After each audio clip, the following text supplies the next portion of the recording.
دونوں کو الگ کرنا دشوار ہو جائے، پھر یہ شناخت ختم ہو جائے، یہ پہچان باقی نہیں رہ سکتی۔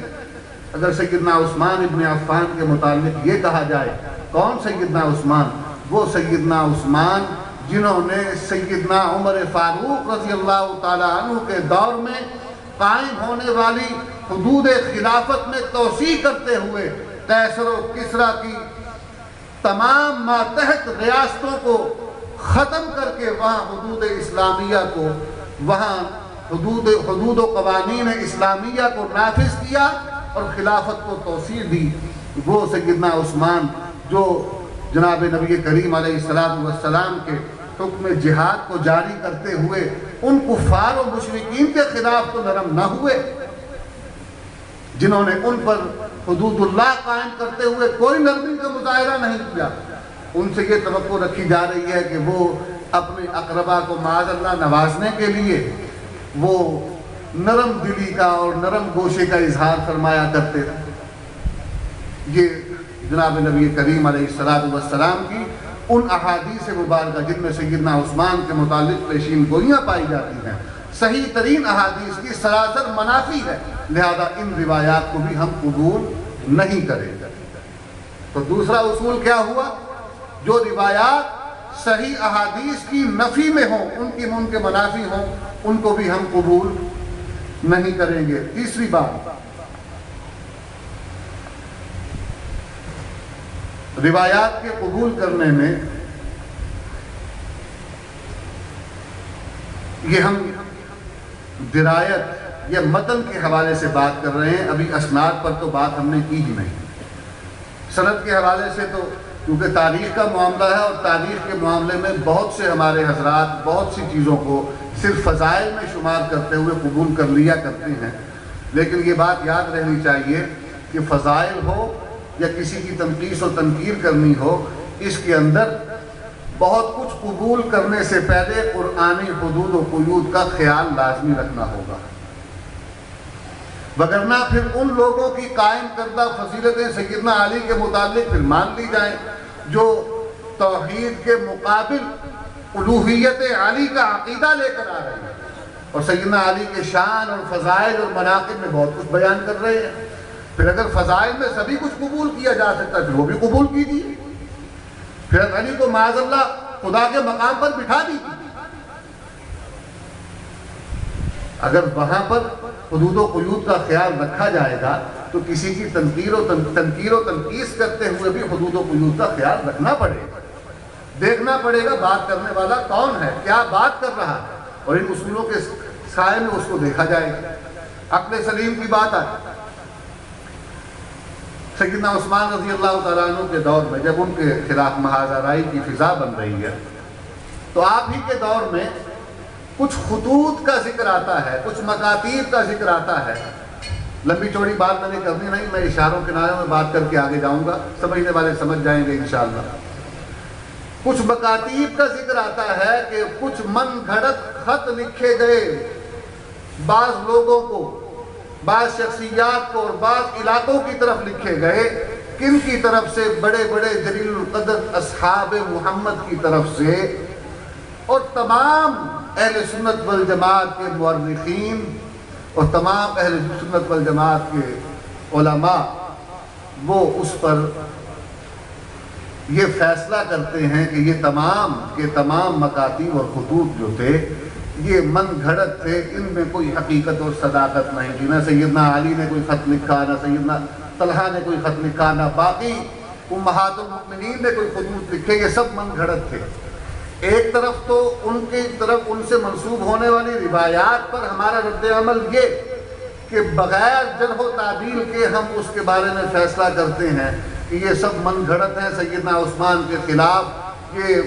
ان روایات کا شاخسانہ ہے جو سیدنا عثمان کے خلاف محاذ بنانے والے تھے، جو ان کے مخالفین تھے، جنہوں نے ان کے خلاف محاذ آرائی کی، انہی لوگوں کی روایات کا چربہ ہے کہ جنہوں نے یہ سب کچھ ان کے خلاف ایک منصوبہ بندی کے تحت کیا۔ لیکن ایک شخصیت کی بات جب آتی ہے، ان کے بارے میں ایک خط کا ذکر آتا ہے تو وہاں سب لیت و لال سے کام لینے لگ جاتے ہیں۔ جہاں سیدنا مروان کے بارے میں آئے کہ بھئی انہوں نے ان کے بارے میں لکھ دیا جائے تاریخ کے اندر کہ انہوں نے سیدنا عثمان کی طرف سے خط لکھ کر کسی کو بھیج دیا،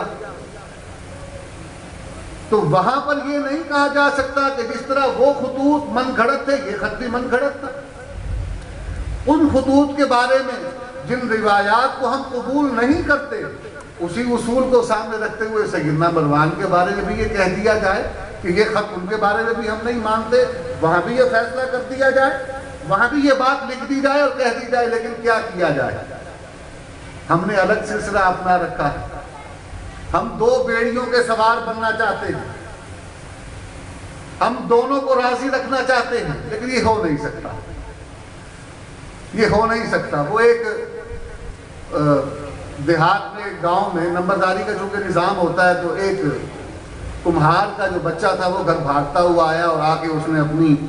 اماں کو کہا کہ اماں پنڈ کا نمبردار مر گیا ہے۔ تو اماں نے کہا اچھا بھائی مر گیا، اللہ کی مغفرت فرمائے۔ اور بچہ تھا، اس کو تجسس تھا، انہوں نے کہا اماں اس کے بعد کون بنے گا؟ انہوں نے کہا پتر ہوتا پتر بنے گا۔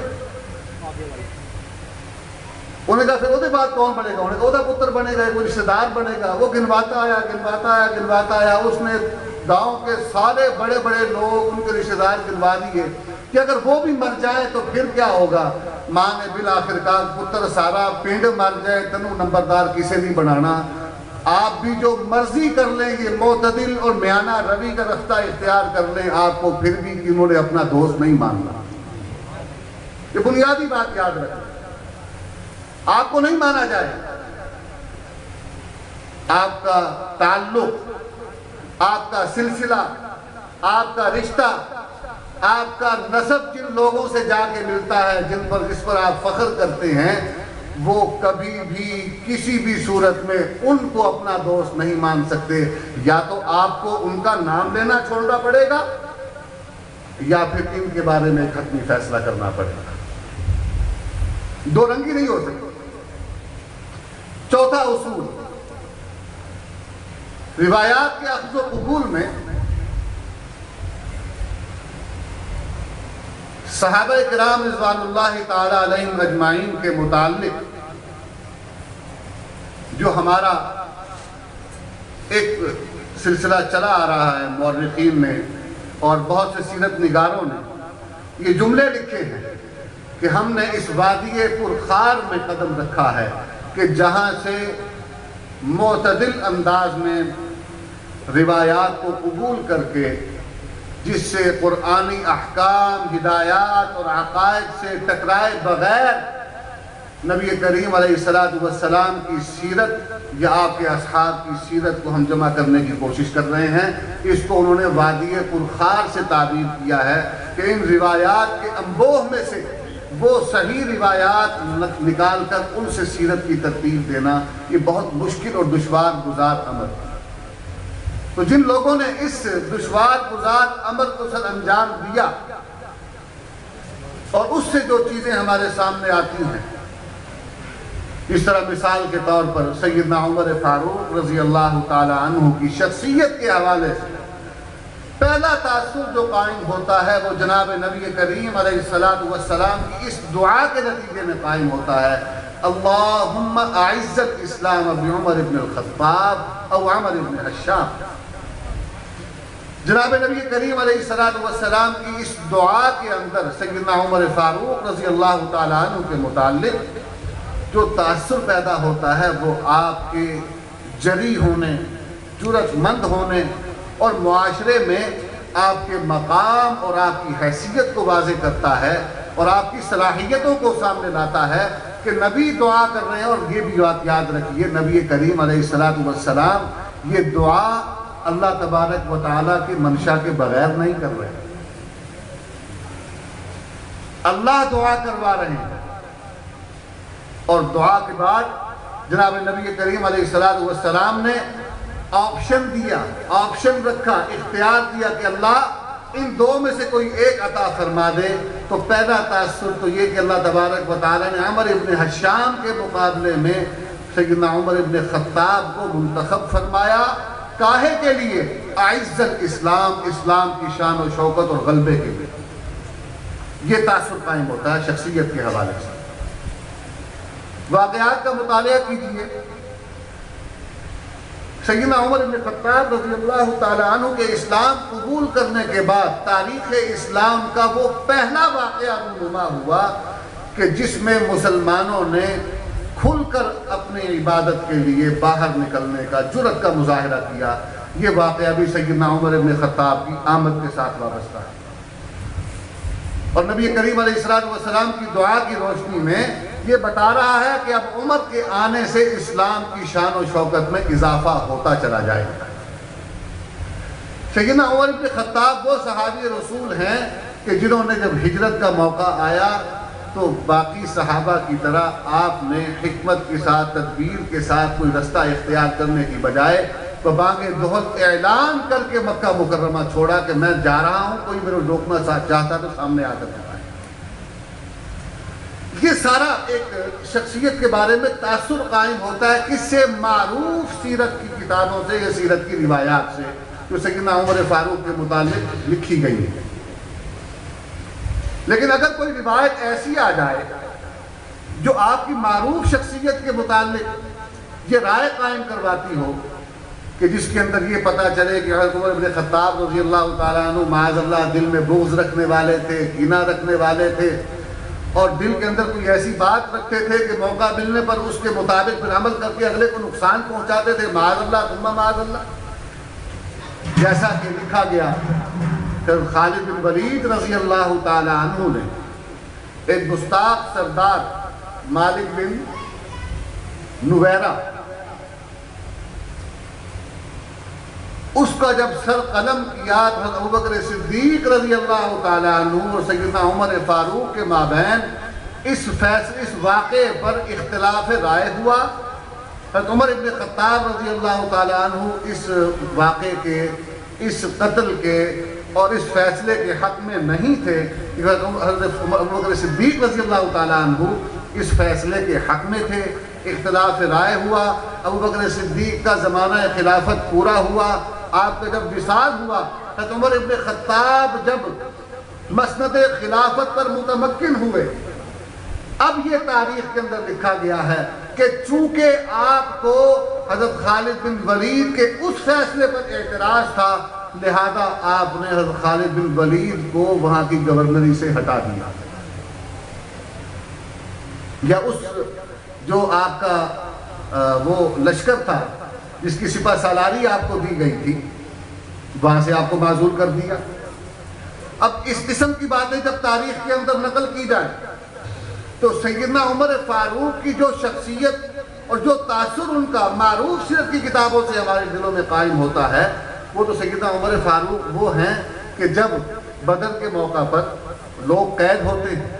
تو حضرت ابوبکر صدیق باقی صحابہ وہ مشاورت کے اندر ان کی رائے کچھ اور ہوتی ہے، اور جناب نبی کریم علیہ السلام جب رائے شماری کرتے ہیں، حضرت عمر فاروق رضی اللہ تعالیٰ عنہ بجائے فدیہ کے یا بجائے جزیہ، بجائے ان کو کسی اور چیز کے مقابل عوض چھوڑنے کے، آپ کا فیصلہ، آپ کی رائے یہ ہوتی ہے کہ ان تمام کفار و مشرکین کو قتل کر دیا جائے۔ یہ عمر فاروق رضی اللہ تعالیٰ عنہ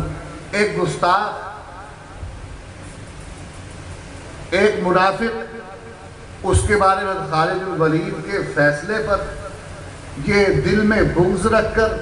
دل کے اندر کینہ رکھ کر معاذ اللہ یہ انتظار میں رہے، اور جس وقت ان کو خلافت ملی حضرت خالد بن ولید کو معزول کرنے کا حکم نامہ جاری فرما دیا، تو وہ تاریخ کی روایت جس کے اندر یہ سب کچھ لکھا گیا ہے، اگر اس کو مان لیا جائے تو کیا شخصیت کا تاثر قائم ہوتا ہے۔ اور پھر اسی خط کے اندر آپ نے وجہ بھی ساتھ نقل کی ہے کہ یہ آپ کی حضرت خالد بن ولید رضی اللہ تعالیٰ عنہ کی پے در پے جو فتوحات ہیں، اس قدر فتوحات آپ کی وجہ سے اگر لوگ سمجھنے لگ گئے کہ خالد جو ہے یہ فتح کی وجہ ہے، تو لوگوں کا تعلق ماللہ جو ہے وہ کمزور ہو جائے گا، لوگوں کا عقیدہ یہ بن جائے گا کہ خالد فتح کی وجہ ہے، معاذ اللہ فتح کی وجہ اللہ کی نصرت نہیں،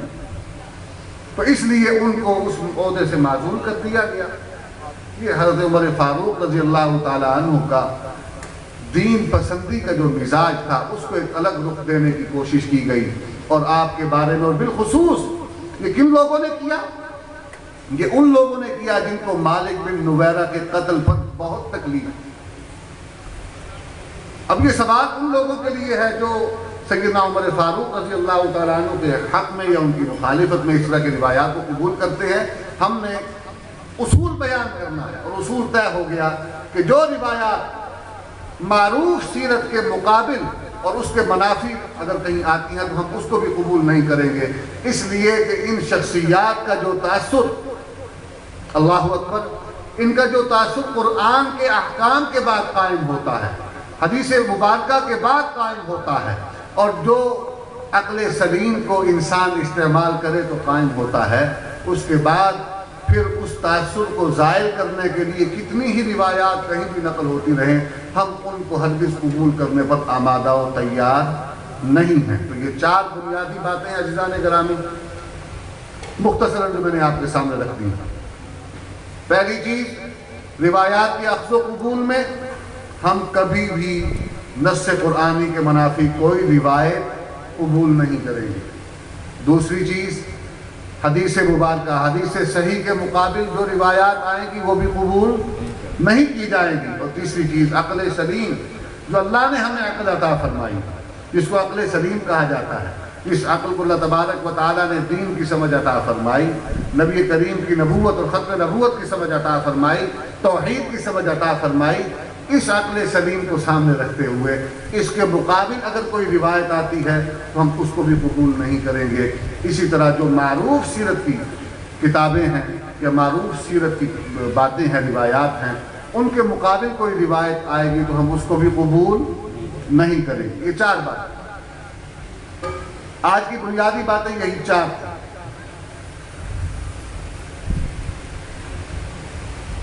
دوسری بات، ایک پہلو تو یہ سیرت مبارکہ یا جناب اصحاب محمد کی سیرت کے حوالے سے جو سامنے رکھنا ضروری تھا میں نے آپ کے سامنے عرض کر دیا۔ سیدنا حسین باوفا رضی اللہ تعالیٰ عنہ، میں نے ابتدا میں جملہ عرض کیا تھا اگر ذہن میں ہو، یہ جماعت صحابہ کے جلیل القدر فرد ہیں، اور جماعت صحابہ قرآنی جماعت ہے۔ جماعت صحابہ قرآنی جماعت، اور اسی کی روشنی میں ہم نے یہ بنیادی جو اصول ہیں آپ کے سامنے رکھے ہیں، یہ علماء نے نقل کیے ہیں۔ اب یہ بات ذہن میں رکھیے کہ سیدنا حسین بھی ہمارے لیے بہت محترم ہے، اسی طرح جس طرح کہ جماعت صحابہ کا کوئی اور فرد ہمارے لیے محترم ہے۔ آپ کی ایک اضافی خوبی یا اضافی ڈگری یہ ہے کہ آپ جناب نبی کریم علیہ السلام کے نواسے ہیں، اہل بیت میں سے ہیں۔ اس وجہ سے مقام کے اعتبار سے آپ کا مقام ہمارے نزدیک کچھ اور سوا ہو گیا۔ تو عزیزان گرامی، اب یہاں یہ بات سامنے رکھنے کی ہے کہ جہاں جماعت صحابہ کے حوالے سے روایات کو اخذ و قبول کرنے میں ان اصولوں کو سامنے رکھا جائے گا اور بہت احتیاط کی جائے گی، وہیں اگر سیدنا حسین رضی اللہ تعالیٰ عنہ اور اہل بیت کرام رضوان اللہ تعالیٰ علیہم اجمعین کے متعلق روایات کو قبول کیا جائے گا تو اس میں تو احتیاط کو مزید بڑھانا ہوگا، اس لیے کہ یہ دو طبقات بنا کر مسلمانوں کے مابین جو صف بندی یا محاذ آرائی کی کوشش کی جاتی ہے، اور ہمارے معصوم، لفظ معصوم یہ ان معنوں میں استعمال نہیں کیا جا رہا، ہمارے بھولے بھالے مسلمان بھائی جو اپنے عقیدے سے آگاہ نہیں ہوتے، ان کو اہل بیت کی محبت کے نام پر وہ سارا زہر پلا دیا جاتا ہے جس سے ان کے ایمان کی بنیادیں بالکل سبوتاج ہو جاتی ہیں اور خراب ہو جاتی ہیں۔ ایک بنیادی بات ذہن میں رہنی چاہیے، ایک خاص طبقہ فکر ہے، ایک خاص سکول آف تھاٹ ہے جو عرب و عجم میں اس وقت موجود ہے اور بہت تیزی سے اپنی سازشوں کے پر پرزے نکال رہا ہے،